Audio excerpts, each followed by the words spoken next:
If North Carolina wants to move forward with making dental therapy available in the state, it will be helpful to look at how that process has played out in other states.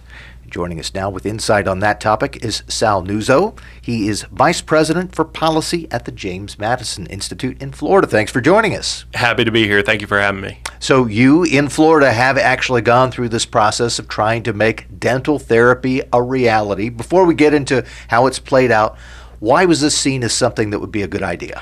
Well, in Florida, we have a very specific vision for market-based healthcare reforms. I mean, we all know that the effort to repeal and replace Obamacare was a failure, and it's kind of relegated to the states to improve healthcare access and healthcare quality.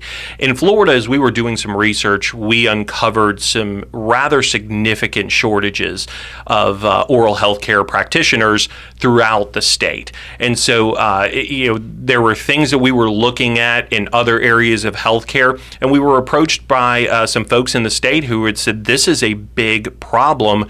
What can be brought to bear on the policy side?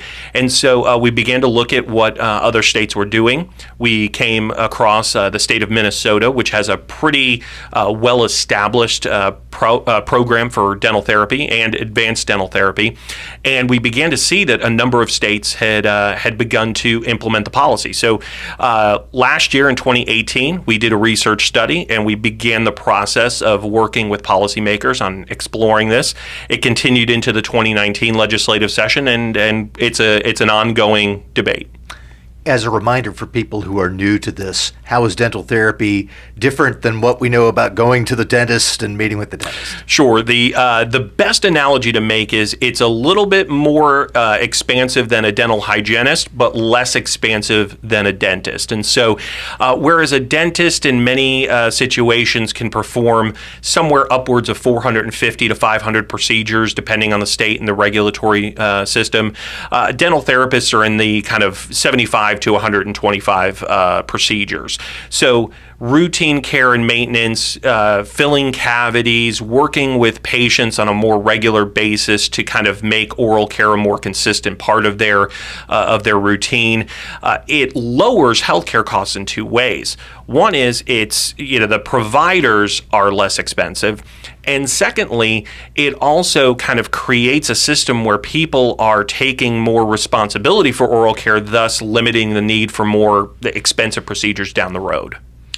More access, lower costs. Sounds like a great idea. When you decided to put this out there, everyone jumped on board and said, yes, let's do it, right? Isn't that always the case in policy? Wish that it were.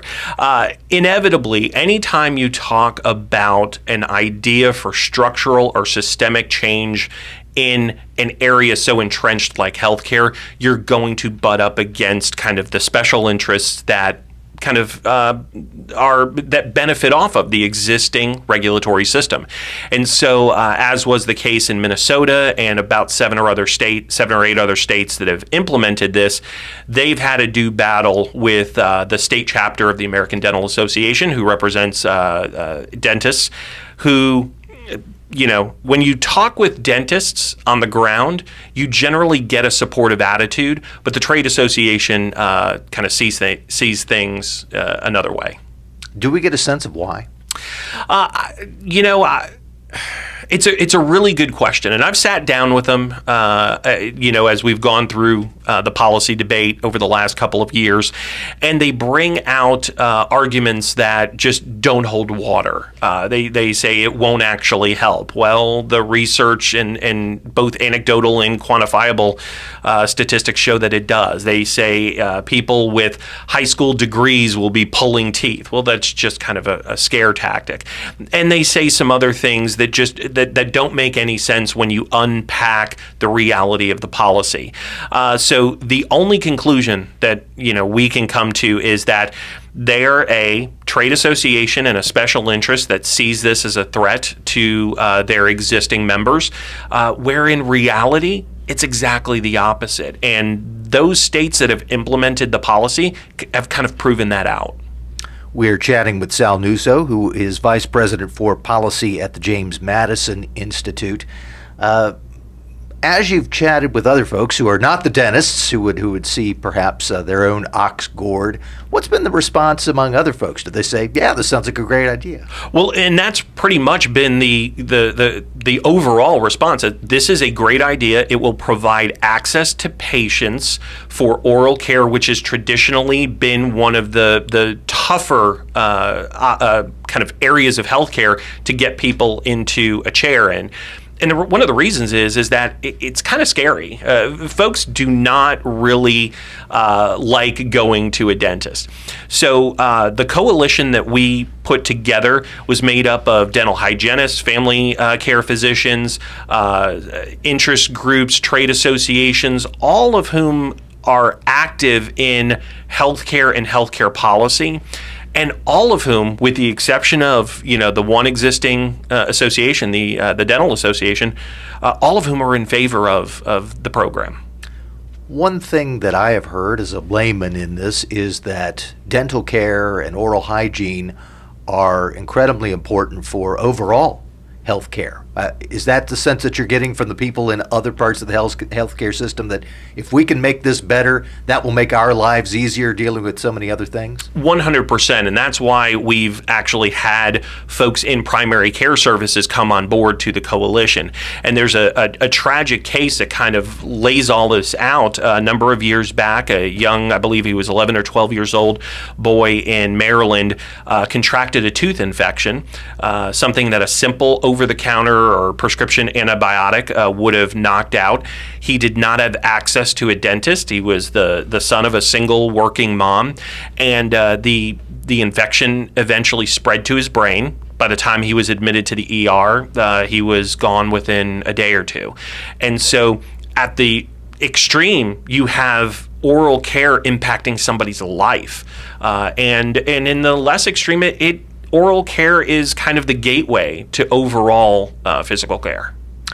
In the brief time that we have left, if North Carolina is going to get on this path of pursuing dental therapy, what should the folks pushing for it expect? Expect that it will be a multi-year debate and kind of battle. Anything that's truly transformative is going to take a period of time. I would expect to gain success, build a great and broad coalition of folks from across healthcare, from across parent groups, from across stakeholder groups as well. Get grassroots support for this and let it build up from the bottom up, and policymakers will listen. Do you get a sense, based on what's happened in other states, that your own state, Florida, eventually North Carolina, other states that haven't even thought about this, will have dental therapy one day? I believe so, and I think we're in kind of the early adopter stage of any kind of innovation. Minnesota and Alaska were really the first two states to kind of bring this on, even though it's been in practice in other countries for many years. So you've got those first handful of states that have kind of embraced it, and I think what's going to happen is you're going to begin to see a groundswell of support for this that'll kind of topple a few other states in the policy arena on this, and then eventually I think it'll be a kind of a 50-state solution.